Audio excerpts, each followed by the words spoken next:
Hi friends, இன்றைக்கி வந்து நம்ம எந்த ரிலேயை பற்றி பார்க்க போகிறோம்னா ஏபிபி மேக்கு REJ601 வந்து எப்படி செட்டிங்ஸ் வியூ பண்ணுறதுன்னு பார்க்க போகிறோம்.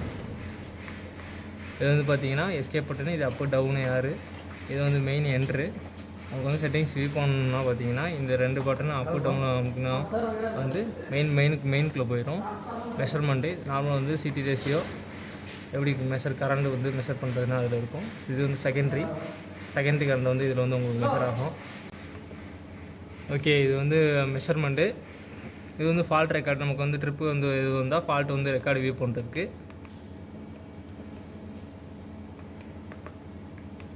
நெக்ஸ்ட்டு பார்த்தீங்கன்னா நமக்கு என்ன தேவைன்னா, இப்போ வந்து சிடி ரேஷியோ வந்து எங்கே இருக்குன்னு பார்க்கலாம். கான்ஃபிகரேஷன் போய்ட்டு பிளாக்கிங்கு, இது வந்து செட்டிங்ஸ் வந்து ஆன் ஆஃப் எப்படி பண்ணுறது, நோனா ஆனில் இருக்குதுன்னு அர்த்தம். இது வந்து எஸ் கொடுத்தோம்னா வந்து செட்டிங்ஸ் வந்து ஆஃப்னு அர்த்தம்.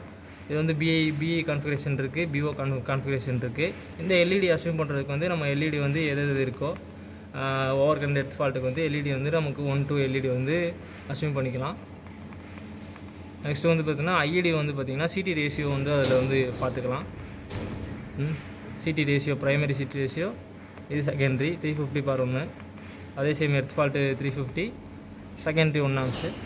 நம்ம என்ன பார்க்க போகிறோம்னா வந்து செட்டிங்ஸ் தான் எப்படி வியூ பண்ணுறதுன்னு பார்க்க போகிறோம். செட்டிங்ஸில் போய்ட்டு செட்டிங்ஸ் குரூப்பில் டவுன் அமுக்குனீங்கன்னா ஐ கிரேட் வந்து ஓவர் கண்ட ஸ்டேஜ் 1. இது வந்து கர்வ் டைப்பில் கொடுத்துருக்காங்க.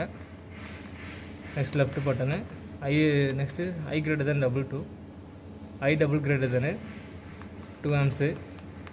நெக்ஸ்ட்டு ஐ ட்ரிபிள் கிரேட் தானே 4 ஆம்ஸு 3 செகண்டு. நெக்ஸ்ட்டு இது வந்து I0னா எர்த் ஃபால்ட்டு.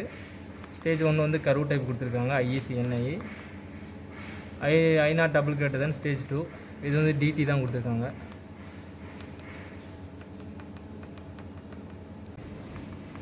நெக்ஸ்ட் வந்து பார்த்தீங்கன்னா செட்டிங்ஸ் வந்து எப்படி ஆன் ஆஃப் பண்ணுறதுன்னு பார்த்துக்கலாம். ஆன் ஆஃப் வந்து செட்டிங்ஸில் நம்ம வந்து நார்மல் பார்த்துட்டு பார்த்தீங்கன்னா ஆன் ஆஃப் பண்ணிக்கலாம். இதில் வந்து கான்ஃபிகரேஷன் உள்ளே போயிட்டு பிளாக்கிங்னு ஒரு ஆப்ஷன் இருக்கும். பிளாக்கிங்கில் உள்ளே போயிட்டு இது வந்து நோனா பார்த்தீங்கன்னா வந்து செட்டிங்ஸ் ஆனில் இருக்குன்னு அர்த்தம். இது வந்து எஸ் கொடுத்தீங்கன்னா வந்து செட்டிங்ஸ் வந்து ஆஃப்னு அர்த்தம். இந்த ரிலேயில் மட்டும் ஏபிபி ரிலே REJ601 வந்து கொஞ்சம் டிஃப்ரெண்ட்டு. எஸ்னா ஆஃபு, நோனா ஆனு. இது வந்து ஆன் ஆஃப் கண்டிஷன்.